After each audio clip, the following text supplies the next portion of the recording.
Airport پہ آئی، حید آ گیا، میقات سے احرام باندھا، نہ ہی تلبیہ پڑا، وہ ہوٹل کے کمرے میں رہی۔ بہرحال اگر اس نے اپنے کمرے میں 2 رکعت بھی پڑھے تھے، نیت بھی کی تھی، لبیک بھی پڑھی تھی، وہ کافی ہے، پھر میقات سے پڑھنے کی کیا ضرورت ہے؟ وہ تو اپنے گھر سے پڑھ کے آ رہی ہے۔ اب وہ بیٹھی رہے، جب پاک ہو غسل کر کے عمرہ کرے۔ اور اگر اس نے تلبیہ نہیں پڑھا تھا، نیت نہیں کی، فقط صرف 2 رکعت پڑھی تھی، تو اب عمرہ بھی کرے اور ایک دم بھی ادا کرے۔ عورتیں جب حجر اسود کو بوسہ دیتی ہیں، بے پردگی ہوتی ہے، تو ہر آدمی اپنی اپنی عورتوں کو سمجھائے، حکومت کیا کرے؟ ہم تو 6 دن بے وقت بھول سے طواف کے 6 چکر لگاتے رہے۔ بہرحال آپ نے بڑی غلطی کی ہے، استغفار کریں، توبہ کریں، اور چکر جو کم ہیں پورے کریں۔ عمرہ کرنے سے حج فرض نہیں ہوتا، حج کے الگ قوانین ہیں، کسی کے اپنے بس میں نہیں ہے کہ وہ آ سکے۔ طواف کی فضیلت ایسی ہے جیسے کسی غلام کو خرید کر کے آزاد کرنے کے برابر۔ مجھے 3 سے 4 سال ہو گئے بیمار ہوں، ٹیسٹ بھی ٹھیک ہیں، بہرحال تو پھر زمزم بھی پیا کریں، اور ہر صبح کی نماز کے بعد خود ہی 7 دفعہ سورۃ فاتحہ پانی میں دم کر کے پی لیا کرو۔ رکن یمانی پہ ہاتھ لگانا سنت ہے۔ وہاں اللہ کے فرشتے ہوتے ہیں، جب ہم دعا کرتے ہیں تو وہ کہتے ہیں اللہ ان کی دعائیں منظور فرما۔ یمانی اس لیے کہتے ہیں کہ یمن کی طرف ہے۔ اگر چپل پاک ہیں تو وہ پہن کے آپ طواف بھی کر سکتے ہیں، نماز بھی پڑھ سکتے ہیں، لیکن بہتر یہی ہوتا ہے کہ نہ پہنے جائیں، کیونکہ آج کل تو قالینیں بچھی ہوئی ہیں، خواہ خواہ قالینیں خراب کرنا کیا فائدہ ہے؟ ورنہ تو پاک ہیں تو جائز ہے۔ میرا نماز میں دل نہیں لگتا، سستی آتی ہے، تو منافقوں کی علامت ہے۔ اذا قاموا الی الصلاۃ قاموا کسالی، کہ نماز کے لیے بڑے مر مر کے اٹھتے ہیں۔ یراؤن الناس ولا یذکرون اللہ الا قلیلا، توبہ کرو، استغفار کرو، اور اللہ کا ذکر زیادہ کرو تاکہ دل کی اصلاح ہو جائے۔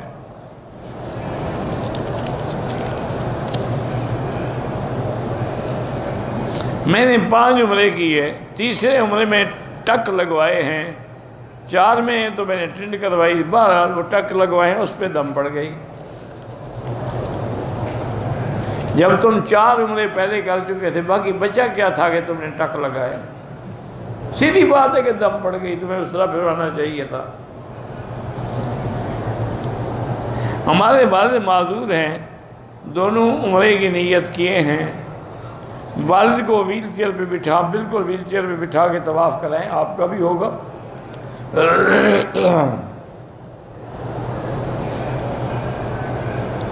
ہم اللہ کے گھر میں آئے ہیں، لیکن دنیا کی محبت نہیں چھوٹتی، کوئی بات نہیں، دنیا کی محبت بھی اگر دی اللہ کے لیے ہو، ربنا آتنا فی الدنیا حسنۃ، ایک فطرت انسانی ہے، اس کا تعلق ہوتا ہے۔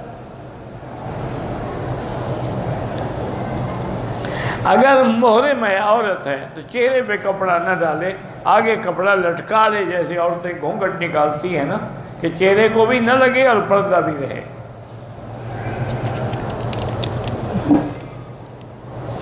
حالت احرام میں بوسہ حجر اسود کا نہ لیں تو بہتر ہے، خوشبو لگی ہوتی ہے بعض اوقات، خوشبو لگ جائے تو پھر دم پڑ جائے گی۔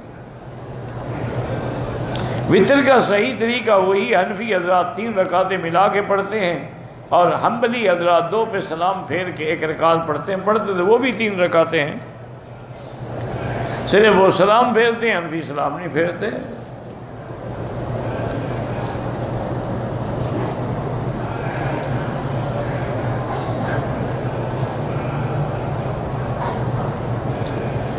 ہمارے مذہب پاکستان میں بچے آتے ہیں مسجد میں بڑے شوق کے ساتھ، لیکن پہلی صف میں بیٹھ تو ان کو سمجھائیں کہ بچوں کو پیچھے بیٹھنا چاہیے، محبت سے سمجھائیں، پیار سے سمجھائیں، یہ نہ ہو کہ مسجد سے ہی بھاگ جائیں۔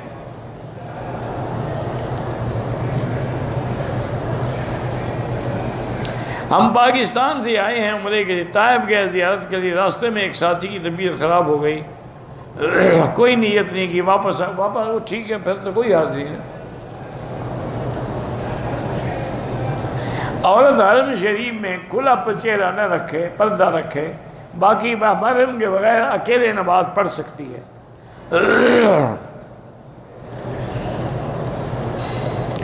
ایک عمرہ کرنے کے بعد بار بار عمرہ افضل ہے یا طواف؟ طواف افضل ہے۔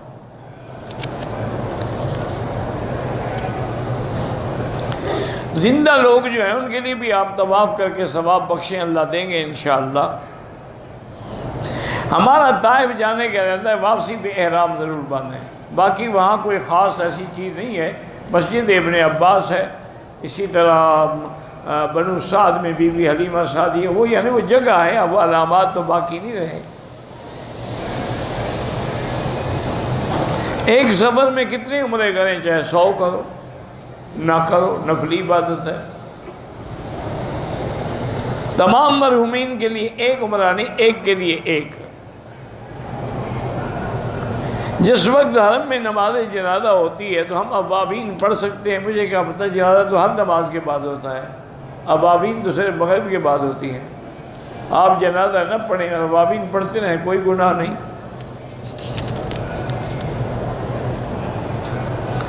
سبحان اللہ، الحمدللہ، اللہ اکبر جو ہے وہ دائیں ہاتھ پڑھنا، دائیں ہاتھ پڑھنا افضل ہے۔ باقی یہ نہیں ہے کہ بایاں ہاتھ کو نکل، اب انسان نے کپڑا پہننا ہے، کھانا کھانا ہے، روٹی کھانی، دائیں ہاتھ افضل یہی ہے کہ دائیں استعمال، لیکن بایاں بھی استعمال ہوتا ہے۔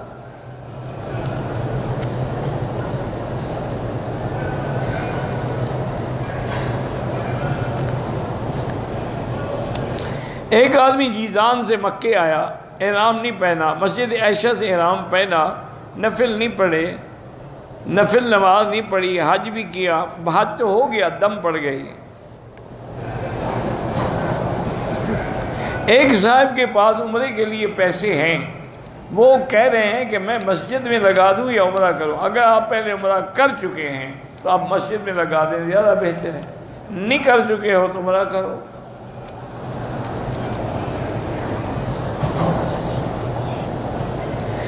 اولاد اپنی کمائی میں سے اپنے والدین کو خرچہ نہ دے، گناہگار بالکل گناہگار ہوں گے، کیونکہ اولاد کی کمائی تو ماں باپ کی ہوتی ہے۔ انت و مالک لابیک، حضرت فرمایا تم بھی اور تمہارا مال بھی تمہارے باپ کا ہے، باپ تم سے جبراً بھی لے سکتا ہے۔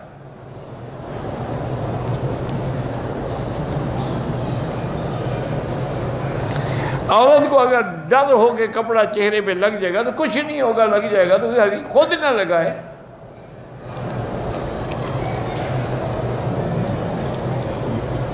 اگر ہم نے کپڑا آگے لٹکا لیا لیکن وہ چہرے کو لگتا رہا، کوئی بات نہیں، کچھ بھی نہیں ہے۔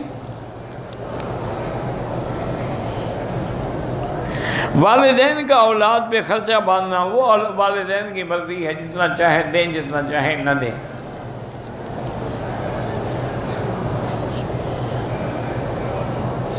اگر حالت احرام میں غلطی سے سر پہ کپڑا ڈال کے نماز پڑھ لی، دم تو کوئی نہیں پڑے گی، لیکن ضرورت نہیں تھی۔ جب احرام ہے تو سر پہ کپڑے ڈالنے کی ضرورت نہیں ہے۔